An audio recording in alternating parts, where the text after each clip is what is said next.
혼합물의 분리 시험범위 들어가는 사람 잠깐 봐도 돼요. 어차피 영상 하나 찍고 있어서 나중에 봐도 되고.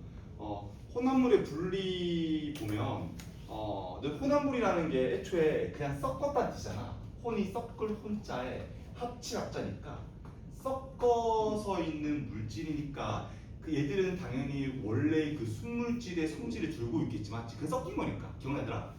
이거 잠깐 정리만 하더라. 그 크게 두 가지 나뉘죠.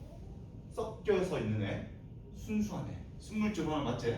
근데 혼합물은 그냥 순물질이 섞여 있다 보니까 원래의 성질을 갖고 있어요. 알았지? 근데 그 섞여서 있는 것들을 이제 과학자들이 분리를 하고 싶었는데 그 분리를 하는 첫 번째 방법이 증류가 있는 증류는 뭐냐면 증이, 증발, 류는 낙순물이라는 뜻이야. 그러니까 이런 말이야. 얘를 증발시킨 다음에 떨어뜨린다는 뜻이야. 보통 증류를 어떤 식으로 하면 이런 식으로 해요. 뭐 예를 들어 여기다가 물을 끓여. 여기가 이제 뭐 핫플레이트 해가지고 플레이트는 뭐 약간 좀 뭐 강철 뭐 이런 뜻이잖아. 여기다가 핫 뜨겁게 만들어. 그럼 여기 물이 끓겠지.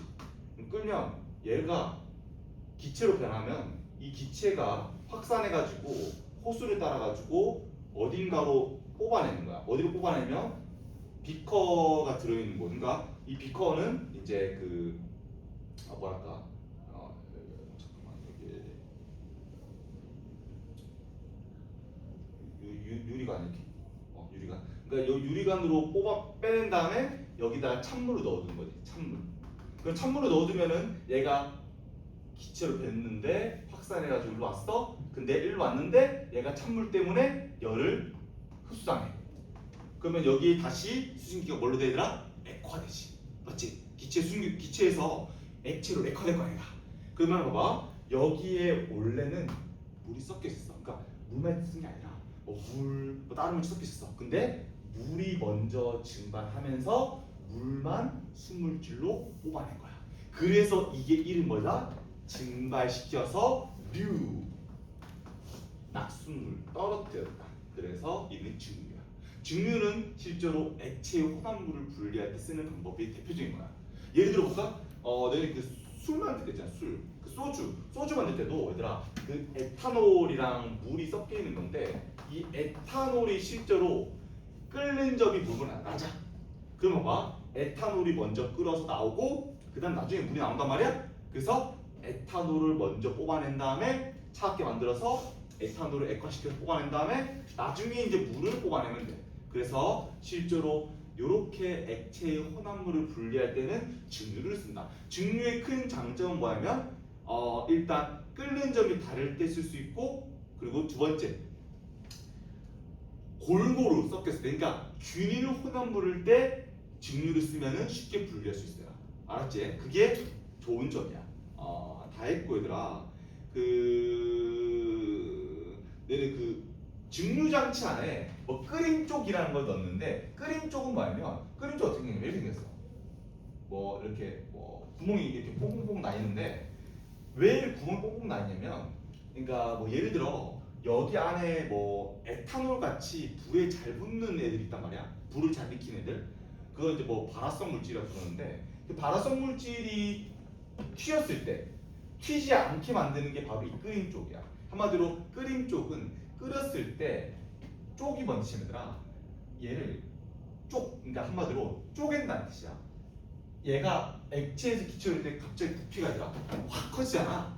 그럼 이 공기가 확 올라올 때, 공기방울 확 올라올 때 이 공기방울이 여기에 구멍에 쏙 들어가면서 공기방울을 쪼개버려. 그래서 이름이 끓임 쪽이야. 왜? 공기방울을 쪼개버리면은 공기방울이 작아지겠지. 그럼 얘가 잘 안 튀어. 그럼 화재를 막을 수가 있어. 그래서 끓임 쪽은 갑자기 끓어오는 거를 방지한다. 적어주면 돼요. 안 올지 얘들아? 그래서 실제로 증류는 이 정도만 알고 있으면 돼. 그치? 증류의 좋은 점 뭐라 했으니? 일단 골고루 섞였을 때 균일 혼합물 때 쓸 수 있고 그리고 끓는 점 차가 클 때 쓸 수 있어.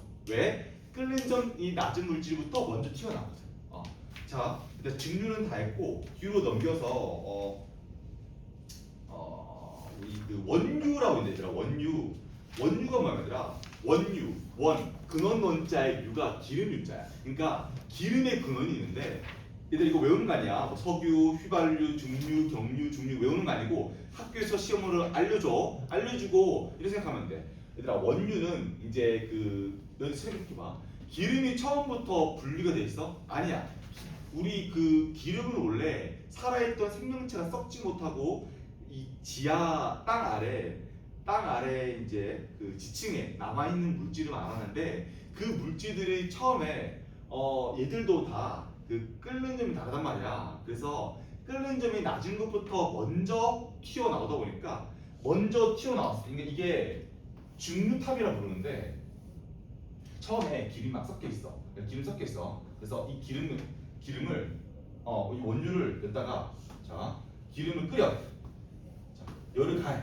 그럼 봐봐. 얘가 액체에서 기초로 변한단 말이야? 그러면 기초되니까 날아가겠지 위로. 그렇지? 그러면은 위로 처음에 끓는 점이 가장 낮은 애가 맨 위에 올라갈 거야. 맨 위에 올라간 다음에 얘를 닫아. 그게 바로 석유가스. 그 다음에 또 다음에 끓는 점이 낮은 애가 올라갔어. 닫아. 그게 바로 나프타, 휘발유. 이렇게 되는 거야. 뭐 석유가스, 휘발유, 등유, 경유, 중유 이렇게 닫으면 되는 거야. 그럼 분류가 돼 안 돼? 되지. 그러니까 이것도 일종의 중유인 거야. 그래서 이거를 중유탑이라 불러요. 안 어렵죠, 얘들아? 자, 여기서 중요한 건 원유가 기름의 근원이고 기름의 근원은 이렇게 석유가스, 휘발유, 등유, 경유, 중유가 섞여 있다. 근데 그거를 외우는 거 아니다. 알았지, 얘들아? 그리고 얘들아 그 시험에 또 잘 나오는 건데 공기의 분리가 지금 나오는 건데 이게 뭐냐면 이런 느낌이야. 그러니까 공기를 액화시켜. 그러니까 액화라는 거는 공기가 원래 봐봐 얘들아 평상시에 공기로 있다는 뜻은 힘이 약하니까 평상시에 공기로 있는 거 아니야? 힘이 약하기 때문에 자화된 힘이 약해가지고 평상시에 공기로 있잖아. 기체로 있잖아. 근데 걔를 액화시켰어. 그럼 어떻게 얘들아? 정수 좌표계를 했을 때 온도가 엄청 낮아. 온도가 엄청 낮아.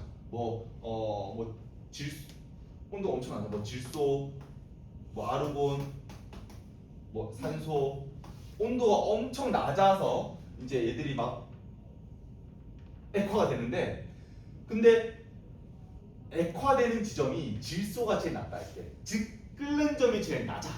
그러면은 누구부터 먼저 열을 가했을 때 튀어나와? 봐봐. 열을 가할게 얘들아. 근데 그 공기에 분리할 때는 무조건 정수좌표기 그래야 되라. 그래 안 헷갈리거든. 자 열을 가할게 얘들아. 다 액화시켰어. 자 열을 가할게 얘들아. 뭐부터 이제 튀어나와? 질소. 그 다음에 자 쌤이 지금 열을 가하는 거 이렇게. 다음 아르곤. 산소. 맞지? 얘들아 자 온도가 영하로 내려가면 무조건 정수좌표에 그리는 게 좋아요.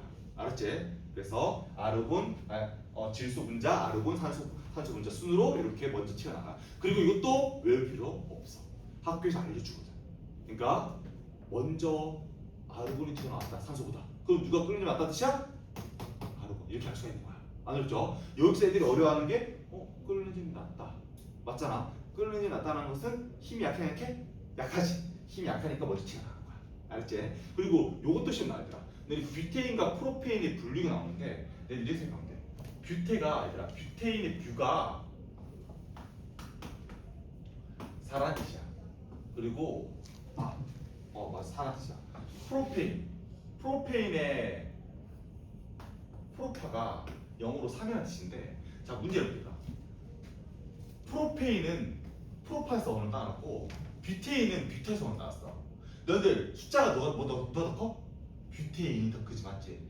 프로페인보다는 뷰테인이 더 커. 숫자 개념이 원래 어원이 그래요. 그래서 이게 왜 이렇게 나타나냐면 더 끓는 점이 높은 애들을 숫자를 키운 거야. 안 어렵지다. 그럼 어렵잖아. 누구부터 튀어나가? 프로페인, 뷰테인.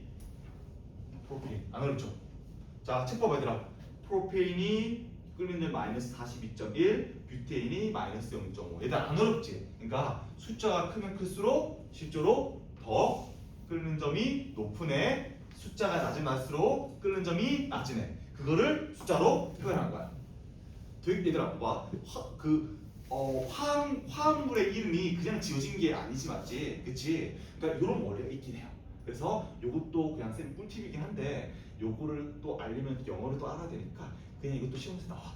나오면은 너네가 쌤이 뷰테가 4, 프로페인의 프로파가 3이니까 얘가 먼저 튀어나오고 그다음 얘가 나중에 튀어나온다. 그래서 끓는 점이 얘가 낮고 얘가 높다 생각하면 돼. 알았지 얘들아?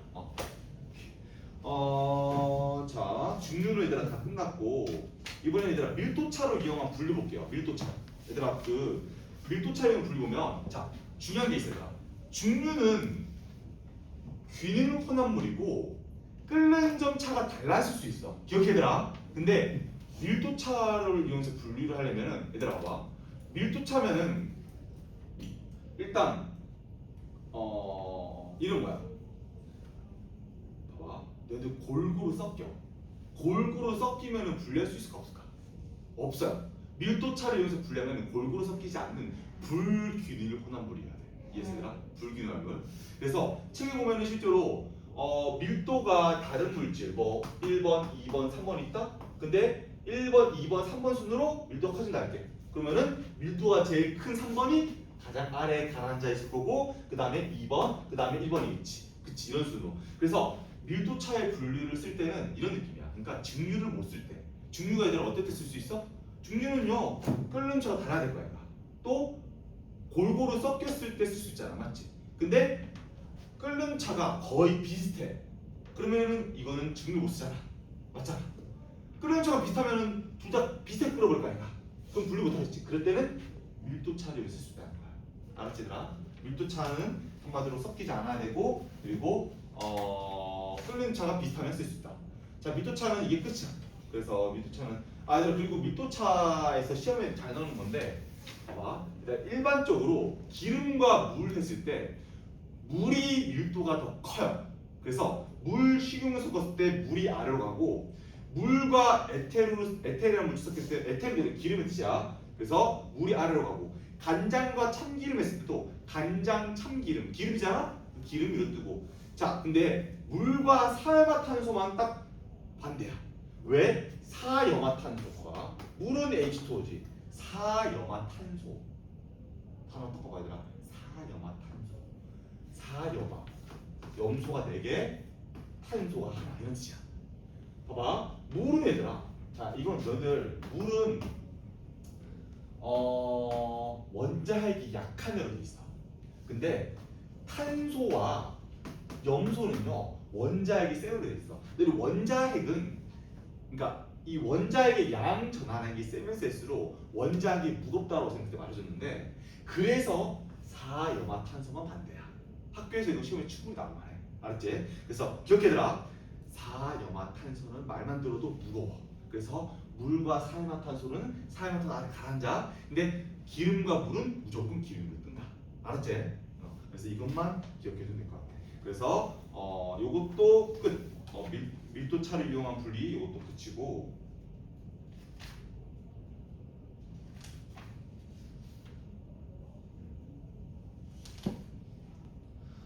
얘들아 그리고 요게 시험에 잘 나오는데 너는 그 원심 분리기란 말 들었으더라? 원심 분리기. 원심 뭐냐면 원 동그란 거 심 중심. 그러니까 원을 향해서 중심으로 돌리는 거야. 이렇게 돌리면은 이 물질이 사방으로 튀어나가려단 말이야. 그래서 밀도가 큰 게 양쪽으로 퍼져요. 그러니까 아래로 가라앉아. 그래가지고 원심 분리기는 실제로 밀도를 이용한 예시라고 보면 돼요. 그러니까 이런 거야. 혈액을 넣고 돌리면은 근데 혈액은 뭐로 돼 있어? 혈장과 혈구로 돼 있지, 맞지? 혈구는 뭐야? 고체지. 혈장은 뭐야? 액체지. 그러면은 혈구 안에 가라앉고 혈장이 위로 뜨는 거야. 그래서 원심 분리들 중에 밀도를 이용한 분리라고 보면 돼요. 안 어렵지 얘들아? 여기까지만 하면 될 것 같아요. 여기까지만 하고 얘들아 문제 좀 풀어봅시다. 다음 시간에 또 더 할게요. 얘들아 문제 bar 풀어봐. 쌤이 다시 또 돌아다니면서 볼게요.